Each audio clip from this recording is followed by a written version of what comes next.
Hello, hello. I'm CJ Miller, the Impetuous Chef, and what I'm doing is I'm working on this wonderful sauce.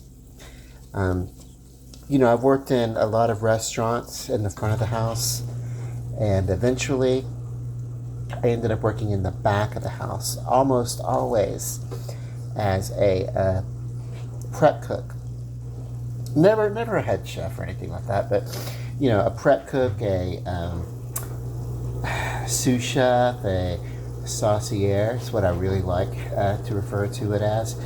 Garde manger. The sauces. The people who handle, the people who do the prep work are the people who actually put flavors into the sauces and desserts and things like that. And that, of course, as you know, is where the majority of the flavor will come from. Now, we handle the marinating. We'll take the foods, we'll prep it, we'll marinate it, getting it ready for the head chef to put in the skillet or on the grill or something like that. So his job is the most important, making sure that you get your food the way that you want it prepared. And he normally creates the recipes, but we execute the flavoring, so we get a lot of knowledge in that study. Uh, and I do mostly refer to myself as a saucier in those days. What I've done here is very close to a traditional spinole, but it's basically going to be a brown roux. Now, this brown roux is executed by, and I've taken some liberties with it because I wanted the smoothness of this sauce, but I wanted it to come from a little bit of opaqueness and a little bit of I wanted something, these rustic cuts of the onions. I wanted a smoothness and flavor to balance it, and I want something very simple that anyone can do in their home. So about 2 tablespoons of cornstarch and about 2 tablespoons of vegetable oil. Traditionally, a brown roux of this sort is made with a heavier fat, like a butter, an equal part butter and an equal part flour, usually all-purpose, sometimes self-rising. I also added, for good measure, and I say about 2 tablespoons. This is part of that 2 tablespoons of cornstarch. Also is 2 tablespoons of kitchen bouillon powder.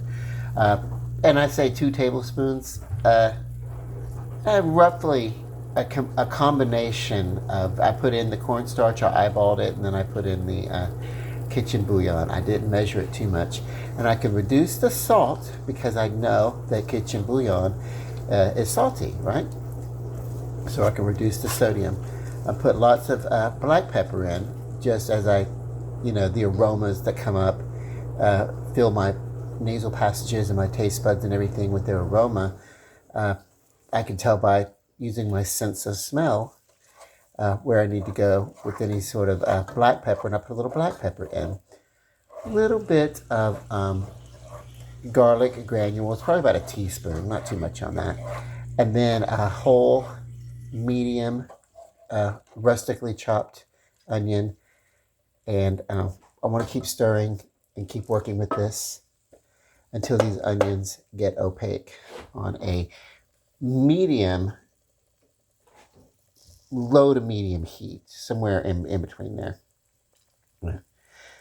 The roux is getting dark, and it's about ready for me to add whatever kind of fluid. Now, there's bouillon, chicken bouillon in here, and when I add the water, that's going to combine, and that's going to take the place of a chicken stock. But if you want to add a chicken stock or chicken broth instead of water, you can. You just want to be aware of there's this oil, as you can see as we're stirring it, there's oil still on the pan that's rendered out. So we don't want too much oil. So that's why I've chosen water. And what we want to do is we want to get more of these onions to take on. So we're starting to see a translucency, starting to get away from that opaque color, and we're starting to get them a little translucent. Smaller diced onions will do this even faster. But I want to be able to I want to be able to have the texture of these large rustic onions. Let's give this a rest for just a moment. And then this can just sit right up here. I'm just gonna prop the spoon right in here over the skillet. Easier to do with two hands. Okay, there we go. I love this. I'm just gonna prop it right there. So,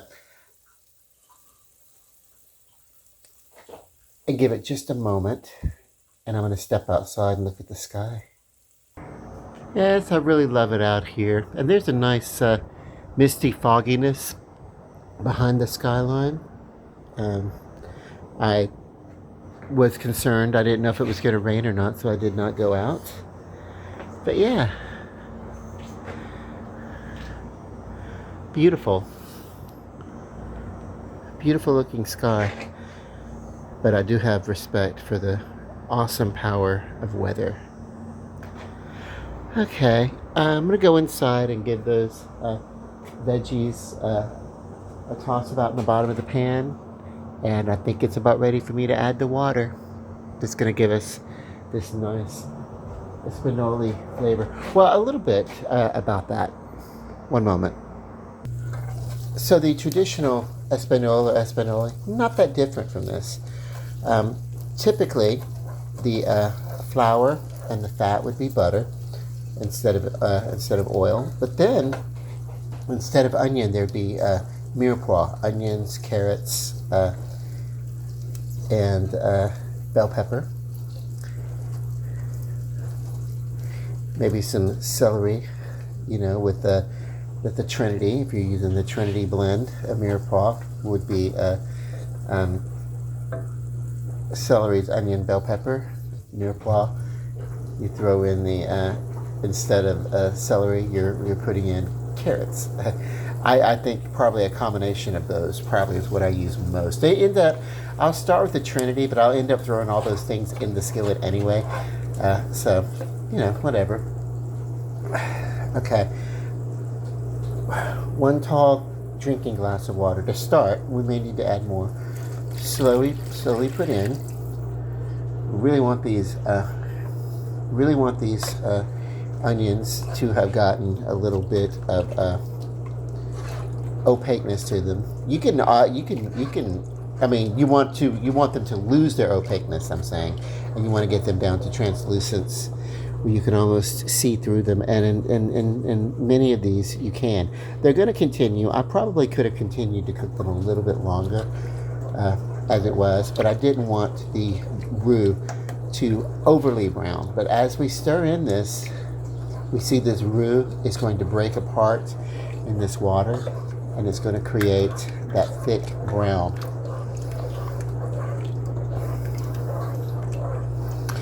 And now we've got a nice thick brown sauce that we're working on right now. It's a little watery.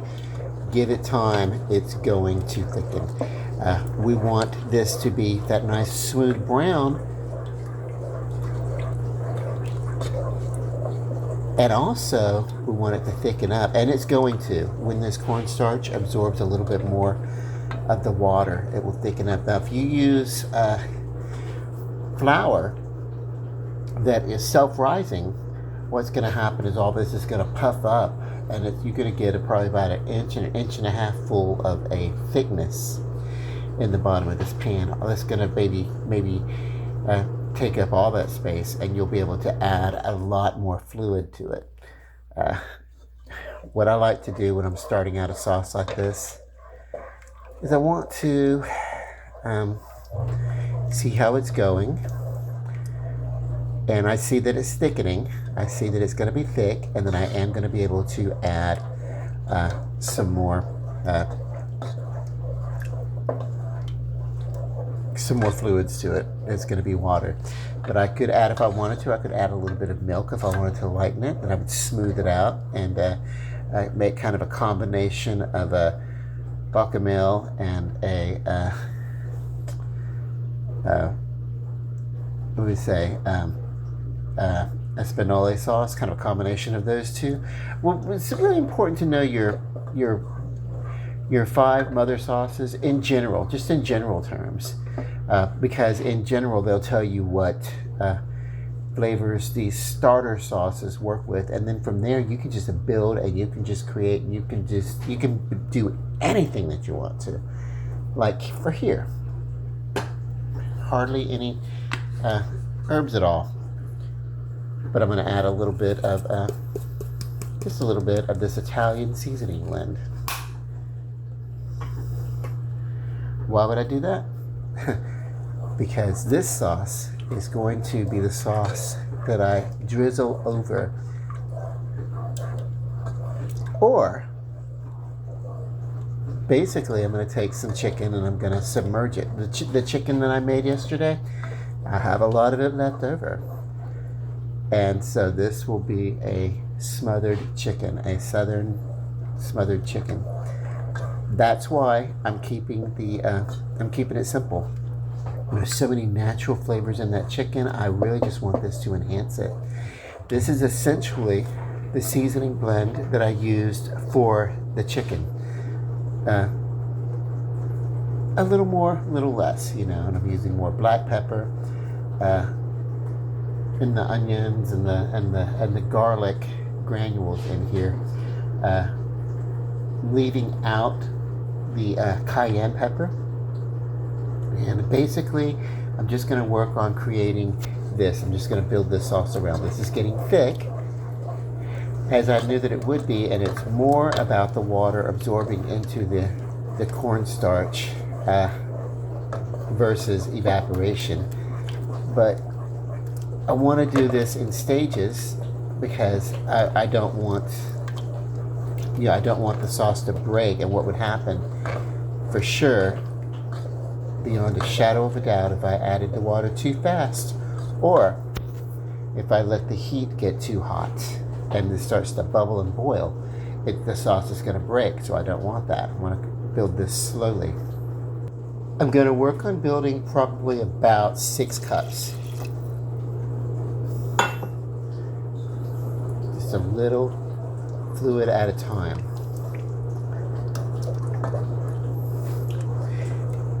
You can add a twist of tomato paste if you want. That will, of course, change the complexity of the flavors. I'm actually not going to do that.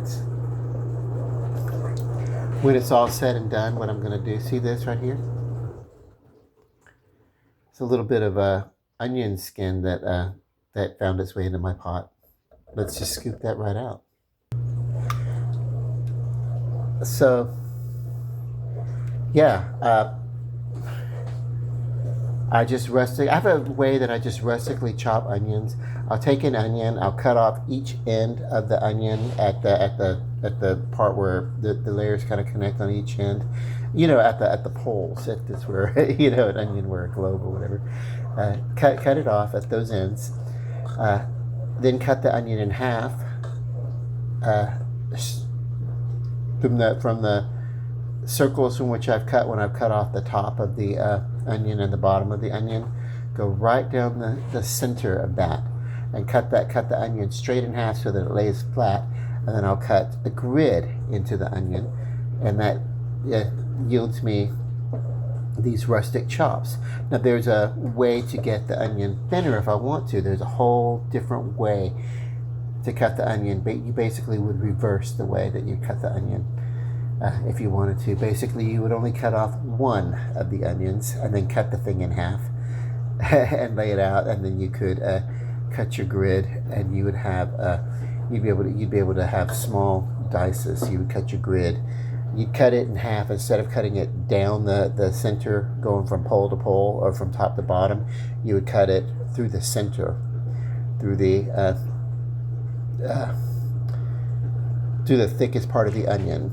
That goes around, the equatorial area of the thing. You would cut it there, and you'd be able to slice in your grid, and then come back and cut across, and you'd have like diced onions as thin as you could technically make them. You also could just peel your onions and throw it in a food processor, but you might end up with some unsymmetrical, or you would have your onion bits be a lot less uniform. A little bit more. So each time I add probably about a half a cup or more, then I want to give the chance for the cornstarch to kind of absorb into the water to absorb into the cornstarch, whatever. Give it a chance. What I want is I'm looking for a perfect point of saturation where this water perfectly saturates into the roux that was built by the cornstarch and the fat. And because what's going to happen is you're going to get to that point of saturation, and that's where you know that your sauce is optimally, it's right at that point where it can't be any thinner without, breaking. If you do happen to add a little bit more, just reduce it and slowly. I'm right at this point. I don't know that I'm going to be adding any more fluid, but let's give it a few minutes to see how it thickens. Removing my glasses so I can have a better field of vision. The bifocals on my glasses, I don't know. It's great for seeing distance, but when I get ready to see up close, I have perfect vision up close. I really don't need the bifocals. I'm going to have to discuss this with my doctors.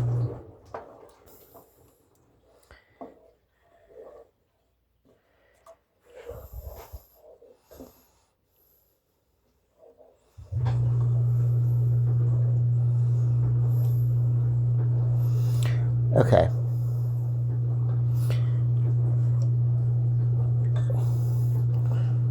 Give us just a little bit more heat. Now this part of the video probably seems boring, but no.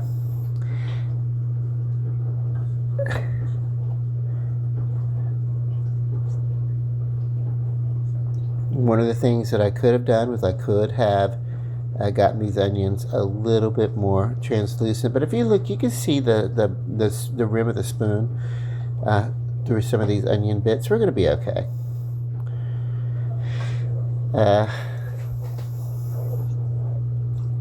Yeah, and I see this has gotten right to the level of thick that I want to get.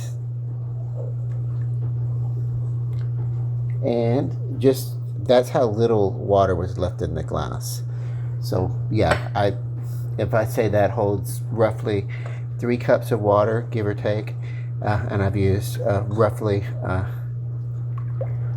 2 of those glasses, and then adding in the roux that I built and everything like that, we're roughly going to say this is about 6 cups. So now I've got up to a point that I can add in little dashes of this or that. So hang on. My dash of this or that is Kitchen Bouquet browning and seasoning sauce. I love this. If I haven't talked about this in a while, and I'm not getting paid for endorsing, I just love this. So it does have caramel color sulfites to give it a really, really dark color. And water, of course, being the main ingredient. But beyond that, we get vegetable base, which is water, carrots, celery, cabbage, onion, parsley, turnips, parsnips, and less than 2% of the spices, salts, and sodium, and other things like that. But it's a really, really great browning sauce, but it very much is a very dense flavor, highly concentrated. And for something like this, just a couple of drops will do. I usually pour just maybe about, a capful or just a little under a capful or whatever. I just kind of pour it in.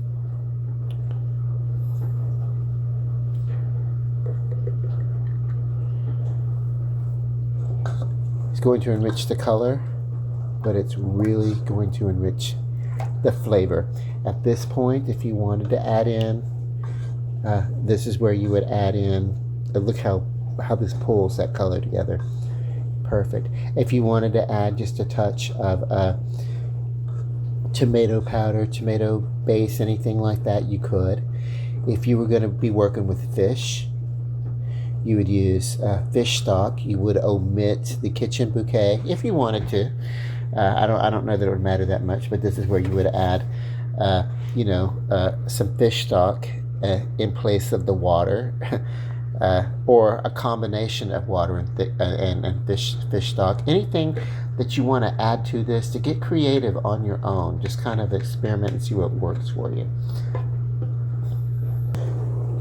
There is a little something that I usually add to a sauce like this that I don't talk about, that I don't tell people. It's that little bit of something that I keep to myself. Everybody's got their own little thing that they like to do.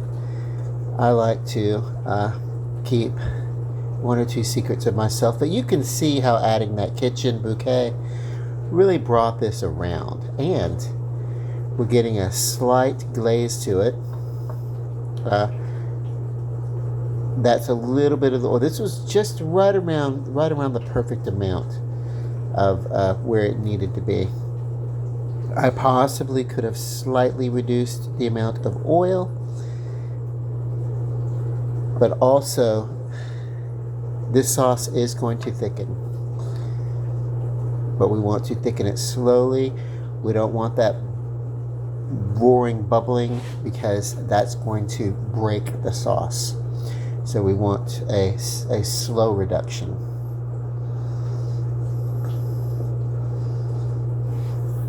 And I want to see where we're going with flavor. I'm going to grab a tasting spoon. Don't really need the onion right there. Just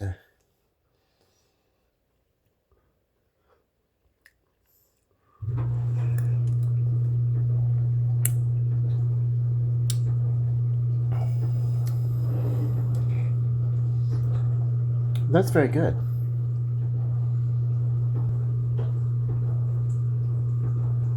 It's a good amount of sodium or salt flavor, good amount of pepper flavor. I would say the one thing this would need, and I'm not, like I said, I'm not using tomato product in here at all. The one thing this does need to do is it does need to come together a little more. It does need to thicken up. And so, as I don't know if you can see this, there's steam coming off of this. So as this water slowly comes away from in the steam, this is going to come together a little bit more. A sauce like this also, it's really good to do this ahead of time. Like, you could do this and then you could set it aside for a couple of hours. The longer these flavors sit together, the better they will be. Now, you can do this one of two ways. You can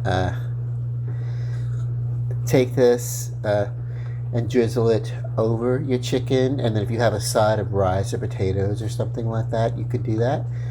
Or you could do what I'm going to do, and that's take chicken and sit it in the sauce itself. And then what's going to happen is a lot of this sauce is going to absorb into remember that heavy breading that I made? So that heavy breading is going to drip up a lot of this sauce. It's going to drink it up and pull it into that heavy crust. And so we will lose a good bit of fluidity because it's going to go into, there we go, it's thickening up the way we want. So it's going to go into the chicken. So I could turn the heat off now.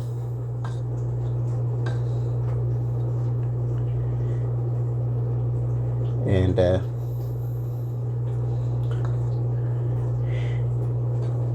I kind of want to taste the density of the flavor. Now, each time you taste your sauce, grab a fresh spoon.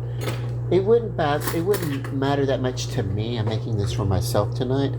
But what if I want to serve some tomorrow? What if I have company come over and we're going to have, some sauce? So I don't want my lips to have been all over and inside of the sauce. So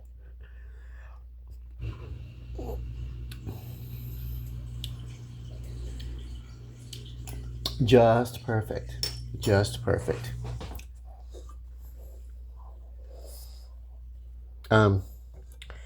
By using the cornstarch, we get a smoother palette by which the rest of these flavors get delivered. So this really is a nice accent, you know.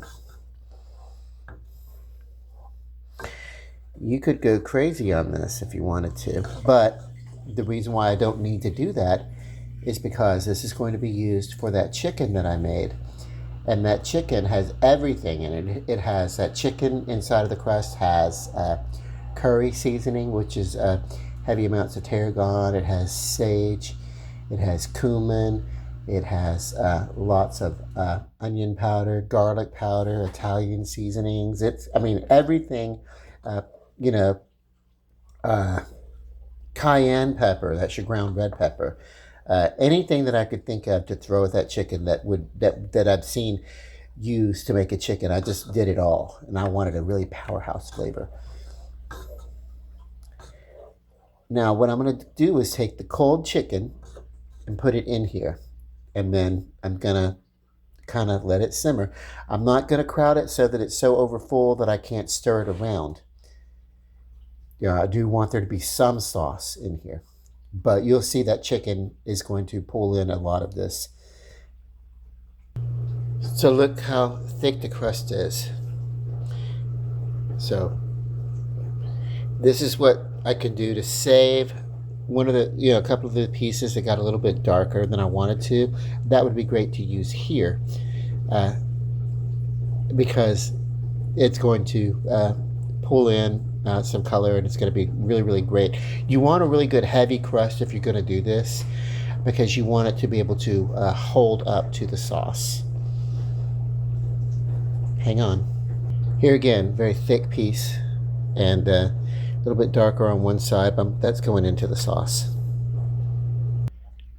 Another leg. And perhaps we'll add one more thigh. So let's say we add this one thigh from that first frying batch. That one, it got a little bit too brown on the one side. We'll put that down. So all we have to do is just kind of let this go on. I'm going to turn the heat back up now. I had turned it off entirely so that we could work on thickening as I talked. I'm sorry, there's a small pot next to me.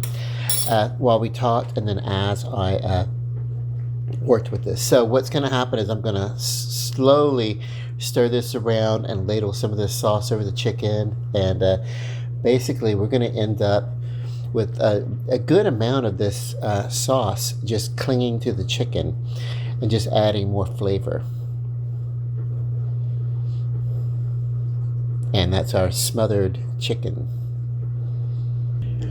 And now this is the tray of chicken that is left over.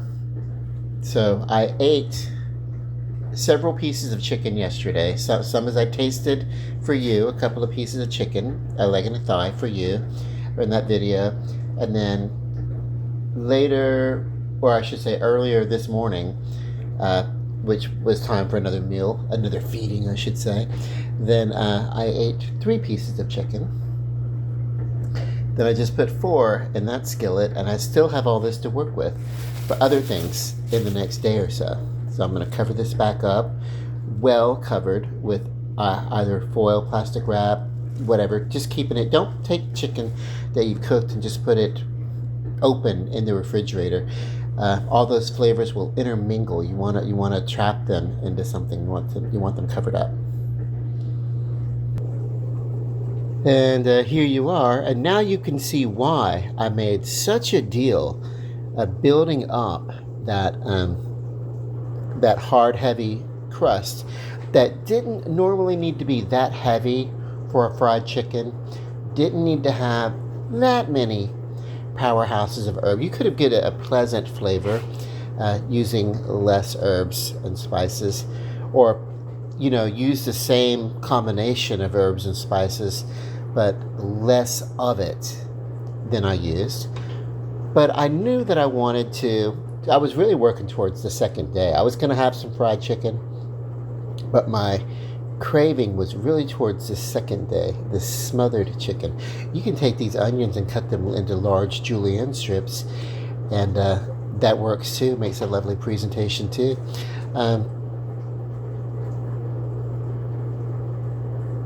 But you get less uniformity, because as you get more and more to the center, you're going to find that your julienne strips of your onion or your large strings, they would get less and less uniform because they get smaller. So we're just starting to get a little bit of simmering going on. What's going to happen is I'm going to take this, let this chicken warm up under this lid. The pleasant simmering right between the medium low and the medium on my dial, at say at the 8 o'clock position. On if you're using a dial, then if you match it up to the position of a clock, it would be the 8 o'clock. Because starting going counterclockwise, my dial starts low and goes to the most high. So I'm also at a position of heat number 3 on a range that goes to 8 to high, so about 10. So about number 3. We just want a nice little simmer there. We want to let this simmer for probably about 15-20 minutes or so. We definitely want the chicken to get thoroughly warmed and cooked to the inside. You know, check it every few minutes if you need to turn the chicken over or whatever. Do it gently. But that crust, the way that we did it or the way that I did it, if you did something similar, should be firm enough to hold up to being moved about in a pot like this. Okay, I'm going to check back with you in a few minutes. See you after the click. My, look at this. This is lovely. So, now I want to go ahead and apologize. I know that I've had my dishwasher running in the background. That seems like I'm always cooking. That means I'm always cleaning something. Okay, so I'm going to come over here to this bowl that I'm going to use to plate this up for my tasting that I'm going to do for you. I'm not going to eat a big portion. But, take a good size cut of sourdough bread of this loaf that I have. Perfect, right? And choose a nice piece of chicken to put on here. And I'm going to do this. I'm going to turn the phone off, put the chicken on here, and then I'll show you what I'm talking about. So here we are on the plate, and I'm basically just spooning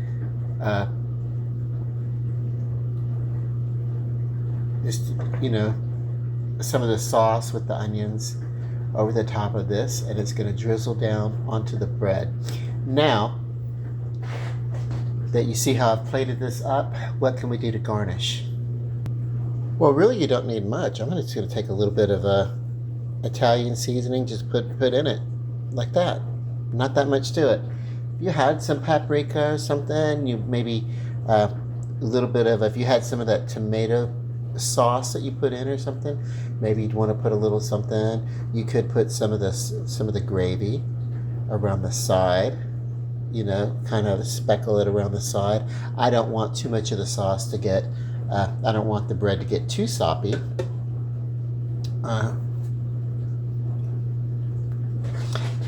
But I'm going to close this video.